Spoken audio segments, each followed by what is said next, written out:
It's a beautiful morning, and we're right at the end of August.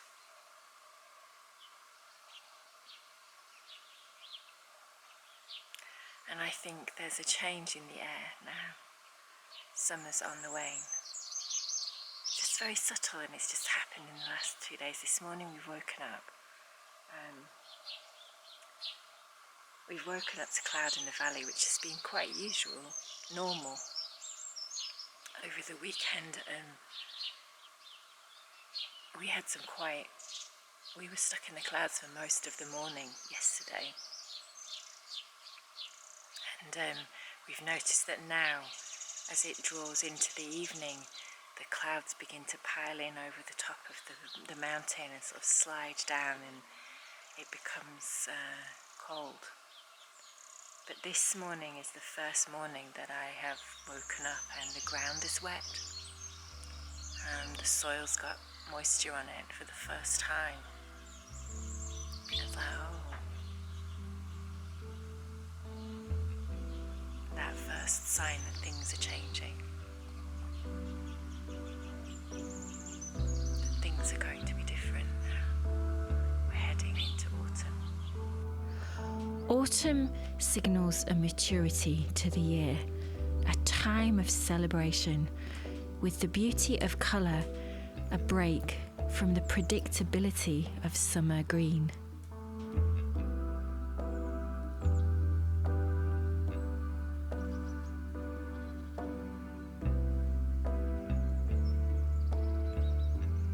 There is fruitfulness and gathering, as now is the time for harvest. On the farm, it was grapes and apples.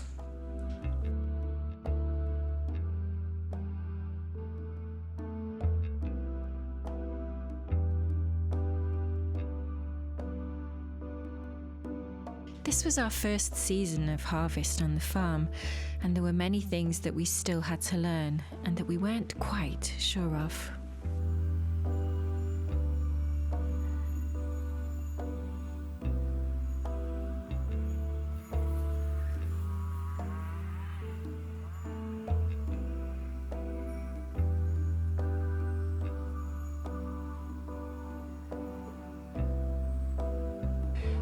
One of the things that I've done, and again, it's just I'm trying things out. I don't quite know if this is the right thing to do. Is we've got a lot of grapes, and we've been told that the grapes are eating grapes. They're not wine-making grapes. And to be honest, I thought, well, why can we not have a go at making some wine? But at the moment, we just don't have we don't have any bottles, don't know where to go and get some, and in terms of how you ferment the grapes, you don't really have the equipment to do that either. I mean, we've got a great big wine press, we've got a wine press, but there's bits missing, so we can't press the grapes, and then there's a big concrete tub for treading grapes. So we've got that, but then what do you do with the grapes afterwards? So it's like another huge, how do we learn to do this, and learning the Portuguese to ask the question, to know the right thing to do. So maybe next year. It's one of those things where it doesn't all have to be done immediately, right at this minute, which is where I tend to be. I have to have it all done. It's like, okay, I can't do that because I need to ask some questions and I need to find out some information. And anyway, the suggestion from some friends at the weekend was lay the grapes out in the sun and let them dry out and have them as, currants or whatever they turn into. So I'm experimenting, because otherwise they'll just go to waste this year. So I'm seeing what I can do with the grapes, and then I'm going to tackle the apple tree and see how many more apples I can get off the apple tree, or maybe have a go at making some apple cider, and some of them can be eating apples, but I'm not quite sure how to do that because the ground slopes away, and we have a very heavy and it's a brilliant ladder, but it's very cumbersome to drag around. So I'm sat under the apple tree now, and I can see some really nice apples right on the end of that branch. And that's another thing. I might have a go. I've got some. I'm making like an apple picker, so I've got an empty water bottle. Water bottle. I'm going to cut in half, see if I can find a stick, and then at least I can try and get under the apples to sort of shake them and see if they'll come off. So I'm going to give that a go. But I think these wobblies need a little walk. Anyway, I went off the point. So at the moment, I've got the grapes drying on the mat. It's now a great wasp or creature attraction. So Cole is playing with it.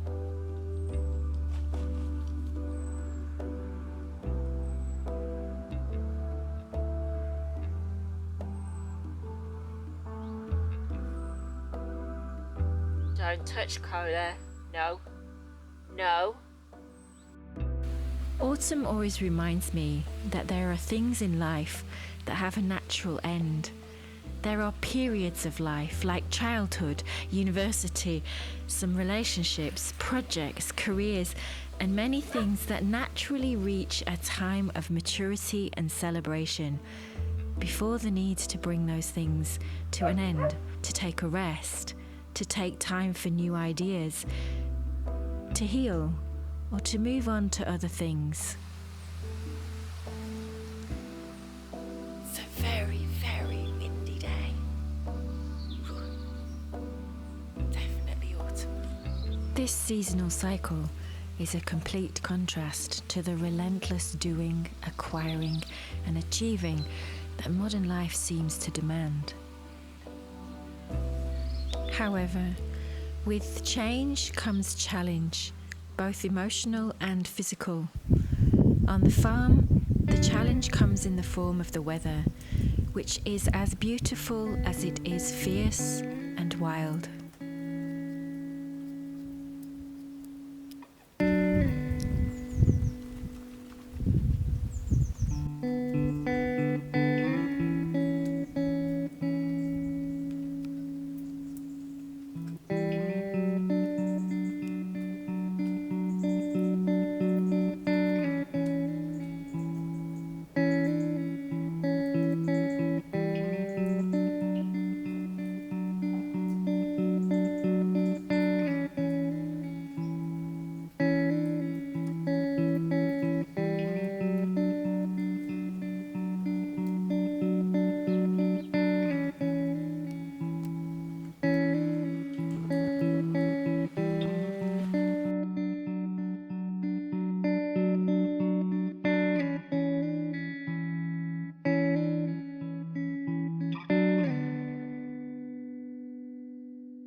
Where that idea of cloud inversions, we can stand here on those days where we've got a cloud inversion and we know that it's grey and cold down in the valley. Today, however, there's all of that piling in, and down in the valley it's sunny. So swings and roundabouts. Yeah, it's very funny. It's raining, but not down there. Look at the cloud piling in.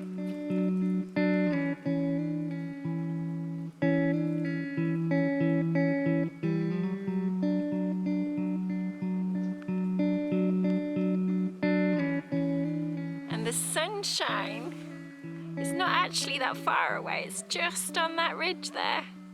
Come closer. The greatest challenge we face on the farm as autumn arrives and slips into winter is with heavy rain and managing the water that pours down off the mountain. Over the summer, Chris spent time clearing the water channels at the back of the house. However, at the moment, the rain simply runs off the roof. There are no drain pipes or guttering, and the farmyard can become a fast-flowing stream very quickly.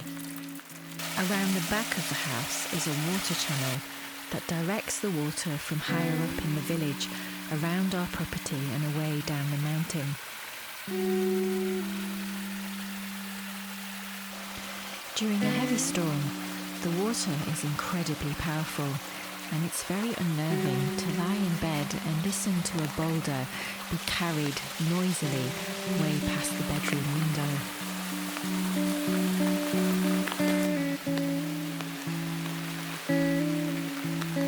What a horrible day!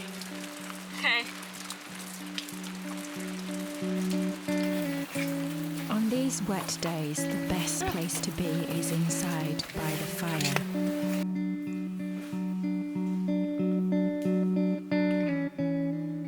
This brings the second change and challenge with the cold.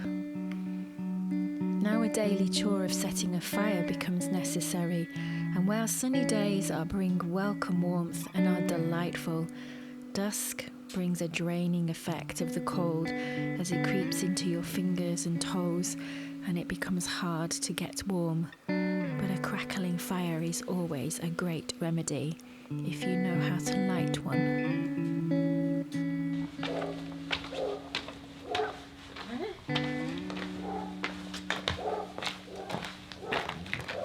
One of the joys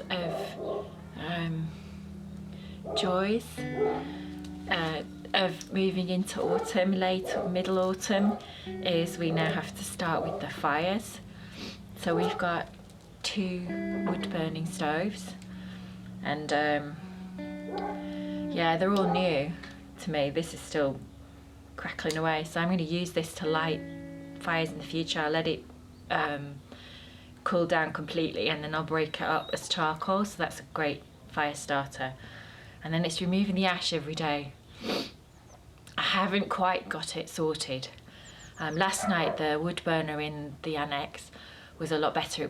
It lit relatively easily, but I don't know how to manage. I think the heat is making the air move around, or just generally not heating the air quick enough, because there's such a great big volume, and you still sit in what I feel is like my shoulders are cold, and I'll get used to it. I made a step forward with the fire last night, so I got it working. The one in the day room is lovely. It's dead easy to light, but again, it took several hours before it was seriously kicking out heat.